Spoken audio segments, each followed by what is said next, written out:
Bismillah, alhamdulillah, wa salatu wassalam ala rasulillah. Prayer is the most important ibadah a Muslim can perform. And before engaging into the prayer, there are few things that are called conditions for prayer. So the conditions has to be fulfilled before you start the prayer. And if a condition is not fulfilled, then the action is not fulfilled. So these are preconditions that has to be there for your prayer to start even. Okay, so let us see what are some of these conditions, or what are these conditions. Number one is time. So you cannot just pray before its time. Each prayer has its time, and praying in the time is a very important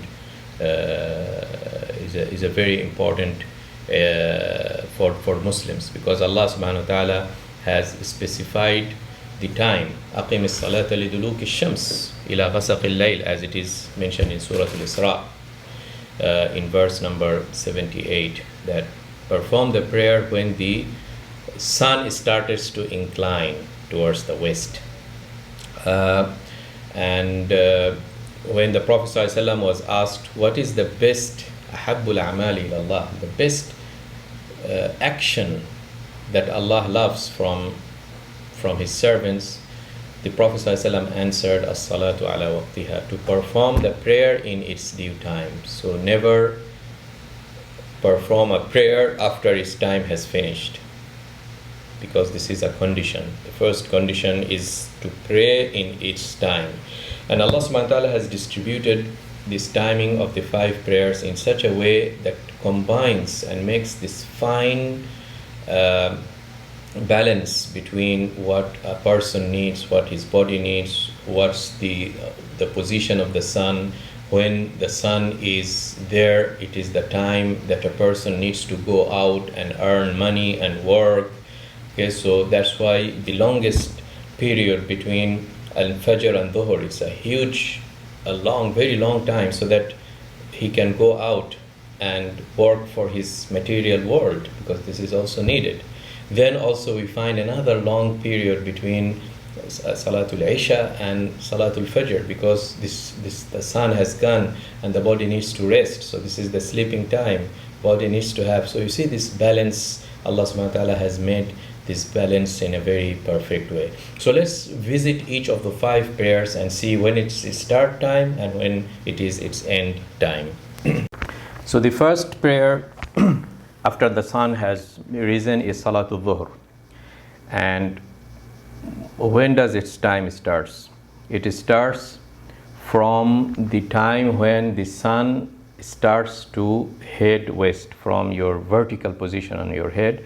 The moment it starts to incline towards the west, then the time of Dhuhr started. This is the time when the adhan of Dhuhr starts. Allah says in Surah Al-Isra again, أَقِمِ الصَّلَاةَ لِدُلُوكِ الشَّمْسِ. Start the prayer or perform your prayer when the sun starts to incline. And how would we know that? If you erected a stick on the ground, then you will see the time when there is no shadow, that the sun is now vertical on the stick. Then the moment when the shadow starts to grow on the east, because the sun has inclined towards the west, then this is the time of the Dhuhr. So this is the starting of the Dhuhr, and it will continue until the size of the length of the shadow is equivalent to the length of the object itself. Then that is the end point or the end time of Salat al-Dhuhr. And there is a hadith in Sahih Muslim indicating or specifying this time, the start and the end time of Salat al-Dhuhr.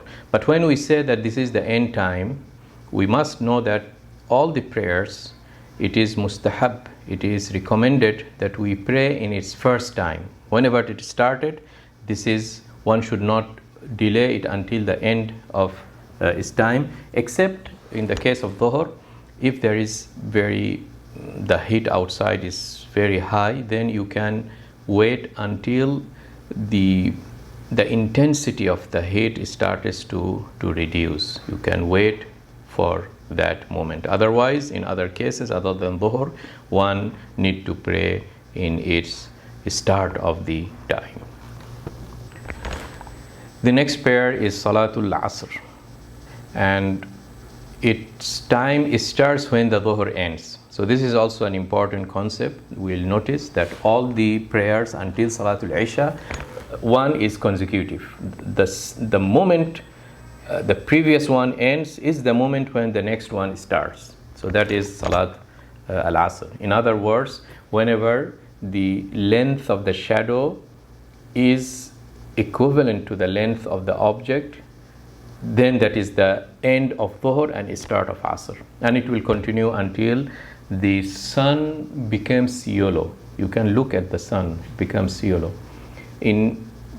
There is also other opinion that it is until the sun sets, but let's say that it is until the sun becomes yellow. That is the end point of Asr. One has to perform the Asr before that. Again, the same note, let's not delay the Asr until the sun becomes yellow. We need to start the Asr at the beginning of its timing. And then the Maghrib starts when the disk of the sun disappears beneath the earth. Whether you are standing on a mountain or on the ground, when the disk has completely disappeared, then this is the time of Salat al-Maghrib. And also another indication that you will see that the darkness is approaching from the east side as the sun is moving towards the west. This is the indication that it is the Maghrib time. So this is the starting point of Maghrib, the disappearance of the disk of the sun, and it continues until the disappearance of Ash-Shafaq al-Ahmar. So the Maghrib continues, the prayer of the Maghrib continues until the end of or the disappearance of Shafaq al-Ahmar. I don't know what would be an equivalent English word for that, but basically when the sun disappears, you will find that there is a white mixed up with red in the sky, a reddish because of the leftover from the sun's light, and then it continues. The reddish part goes and it becomes a little bit of white. This is the trailing of the light of the sun, still a whitish part. So the red has gone, the white has gone, then this is the time of Maghrib has also gone. Okay, it disappears or the ends with the end of this whitish part in the horizon, and then it becomes now dark. So then that is the time of the next prayer, which is the Isha. But again, the same notes, we should not delay Maghrib until we reach that part, because the Prophet ﷺ said, the hadith of Salama in Sahih in At-Tirmidhi, that the Prophet ﷺ used to pray when tawarat bil hijab, when the disk of the sun disappears. So we should not delay Maghrib more than that. Then we move to Salatul Isha, and again its time starts the moment the time of Maghrib ends, and that means the whitish the whitish lights, faint whitish lights, when it disappears from the west, then the Isha time starts, and it continues to another time. Now when it comes to Isha, really we need to make a little bit of clarifications and classifications on the timings. The starting time, I think it's clear, there is no confusion in that. But when is the end time and when is the preferred time? Now when it comes to Isha, the preferred time is not immediately when the time of the Isha starts, as opposed to the other prayers, except on Dhuhr we say that if it is a very hot day, one can wait. But for Isha, the better is to wait. until the 1/3 of the night. 1/3 of the night. How would you know these divisions? So the night, let's say, starts from the time of the Maghrib, which is the disappearance of the sun. Let's say it happens, just for the sake of, because it varies from winter to summer and other times. But let's say the Maghrib is at 6 p.m. This is the start of Maghrib at 6 p.m. And the Fajr time, okay, the Fajr time is, let's say, again for the sake of simplicity, 6 a.m. in the morning. Okay, from 6 p.m. until 6 a.m. is the duration of the night. Okay, so when we say 1/3 of the night, then from 6 to 6 it is 12 hours. So then you divide it, this 12 by 3. So 4 hours. So 4 hours start from 6, add 4 hours, that is at 10 o'clock. So 10 o'clock is the preferred time for Isha. Although the Isha time is started a bit earlier, when, let's say, the whitish faint light has disappeared and it become dark. That is, let's say it is at 8 o'clock. Okay, it is at 8 o'clock. So 8 o'clock is the start of the Isha. But the 1/3 of the night is at 10 o'clock when we calculate it from between Maghrib and until the Fajr time.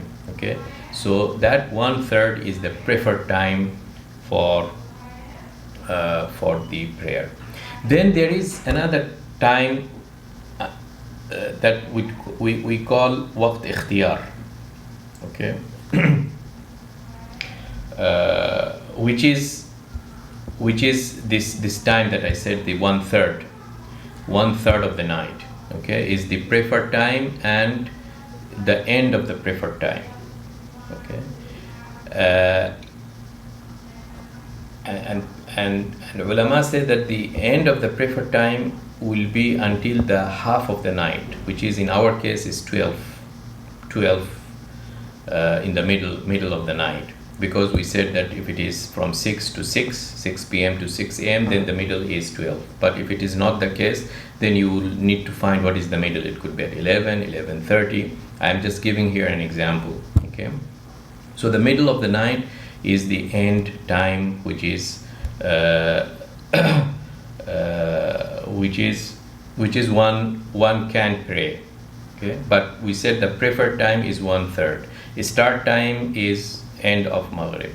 Preferred time is 1/3. Allowed time is 1/2. Okay, and then there is an emergency time, that because of he got sleep, he went to sleep or things like that. So then there is an emergency time until the time of the Fajr. He can pray Isha because of an excuse. But still it won't be qada. It won't be like a makeup. No, it is the time of Isha. Okay, as we have said in Maghrib, in Asr. If you remember, in the Asr we said that one can pray Asr until the sun becomes yellow. But then from the sun becomes yellow until the sun's disk disappears, this is a waqt ittirar, it's an emergency time. It should not be the case, but because you are, for some circumstances, you got delayed, then you can pray. So similarly in Isha we have these distinctions: the starting time, the 1/3, the preferred time, the allowed time, 1/2, and until the Fajr time, which we call al-Fajr al-Thani. And what is this Fajr al-Thani also we have to see. The problem is that nowadays, because most of us live in cities, and then there is this light pollution, some of those indications we cannot observe it because of the lights of the city. But person who is in the middle of the desert or in a remote place where there are no electricity, some of those things I think they can distinguish by naked eyes here. So what happens, as we have said, for the case of Maghrib, the end time of the Maghrib, that you have reddish and then a whitish at the west, and the white disappears and replaces that white faint light with brilliant black. okay, or black, or the darkness, and the darkness continues, and then it becomes the darkest time, ila ghasaq al-layl, when it is in the middle of the night, when you are allowed to pray Maghrib, the Isha at its end time. Then after that, the brilliant dark starts to replace by a little bit of less dark, but still it is dark at 1 o'clock, at 2 o'clock in the night, let us say. And then there is something called al-Fajr al-Awwal, the first Fajr. And this is some kind of a thread of whitish faint light coming, traversing the horizon, traversing the sky there. That is Fajr Kadib. Okay, but that is not time of Fajr yet. A person can continue eating and drinking when there is implication of fasting or other implications related to Hajj, for example, or calculating the days and the nights and the calendar. Okay, you continue that. Okay, but then there is another whitish. It's similar to the end of Maghrib, but now this is coming from the east, because the sun has risen far in the east, and then you will find a whitish light, a faint of whitish light appearing in the horizon and spreading in the horizon. It's not like a thread or a crossing. No, it is now the whole horizon is becoming a little bit of white, and that is the time of Maghrib, and that is the end of time of Isha for the emergency cases. That is the time of Fajr and the end of Isha for the case of emergency. So this is something I wanted to say about Salat al-Isha. One important thing here is that when we said that the preferred time is 1/3 of the night, usually in the masjid when there is in Jama'ah, we don't delay it for 1/3. So if it happens that a person is at home or he is not going to the masjid for some reason, for some excuse, then he can wait until the 1/3, because that is the preferred time for Isha. But if it is in the masjid, if you want to compare and say that no, I want to perform Isha in the best of its time, so I'm gonna it's not an excuse to leave the Salat al-Jama'ah in masjid. That is a small note. You have to pray in masjid even if it is earlier than the 1/3. Okay, but if it happens that you are at home, or if it happens that the Imam and all the people behind them, they agreed that okay, no problem, we'll delay Isha until the 1/3, and if it is okay, there is no issue with the majority of the people, then the Imam can agree on that. That will be even better. Okay, so this is something I wanted to say here. Another point is that it is recommended that a person, and it was the sunnah of the Prophet ﷺ, is not to sleep before Isha, because one might just wake up at the time when the Isha has elapsed, the time of the Isha, which is the waqt ikhtiyar, which is the midnight. So one should not sleep before that. Even if he slept, he has to make the arrangement like the alarm clock and things, so that a person needs to be cautious about the times. Also, the same thing says that after Isha, one should really not stay for long in a situation that one might miss Salatul Fajr. So these are some of the points I wanted to mention here. Finally, let us talk about the timings of Salatul Fajr. Again, it starts from the Fajr al-Thani, the second Fajr, as I described in Salatul Isha, when the end of the Isha ends and the whitish light starts to appear in the in the horizon from the east side, and it continues until the rising of the sun. But again, one has to pray it at the start of the prayer, not to delay it until that. So these are the 5 prayers, and really these are timings.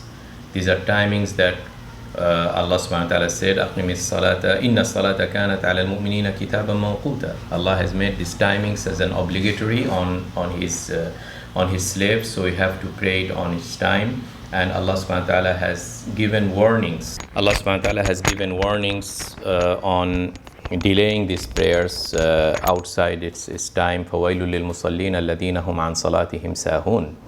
That Allah subhanahu wa ta'ala has threatened those who delay the prayer from its proper timings. And also فَخَلَفَ مِن بَعْدِهِمْ خَلْفٌ أَضَاعُوا الصَّلَاةَ وَاتَّبَعُوا الشَّهَوَاتِ. So just they have lost the prayer. When you don't perform it in the time, you have lost the opportunity. So let's not do this intentionally. As I said, if there is unintentional, a person has overslept, he's out of control when a person is sleeping and he has failed to set the alarm or something. So the moment when he wakes up, let him immediately perform, let him not delay that, perform the prayer, perform and make up the missed prayer. One should not delay it to the next day or procrastinate on this, because you never know when a person dies. May Allah subhanahu wa ta'ala help us to understand and give due respect to the first condition of the salah which we started with, which is performing the salah in the time. So the time was the first condition of prayer.